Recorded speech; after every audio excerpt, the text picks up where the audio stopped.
तो नमस्कार दोस्तों, स्वागत है आपका हमारे चैनल ऋषभ लोग पे। मैं आपका दोस्त सुभाष यादव स्वागत करता हूं अपने इस चैनल में। तो जी हाँ दोस्तों, आज मैं आपको लिए 2-3 खबर लेकर आया जो जो बहुत ही मज़ेदार है। और चलिए आज मैं आपको बता रहा हूँ।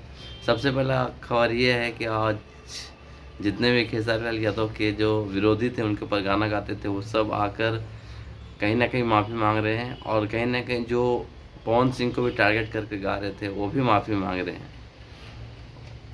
तो ये बहुत ही अच्छा काम हो रहा, क्योंकि बहुत ज़रूरी था। कोई भी आ रहा, किसी के नाम लेके गाना गा दे रहा, इसका विरोध तो होना ही चाहिए था। और दूसरा बड़ी खबर ये है कि टुनटुन यादव का गाना आया है, आटा की लोई अहिरान टोई। तो अब जाके सुन सकते हैं, अंकिता फिल्म पर आ चुका है गाना। और ढेर सारा प्यार दुलार दीजिए।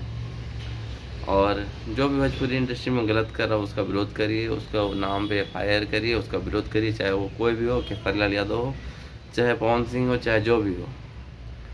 खबर अच्छी लगे तो हमारे चैनल को लाइक शेयर सब्सक्राइब जरूर करिएगा। मिलते अगले वीडियो में, तब तक के लिए जय हिंद।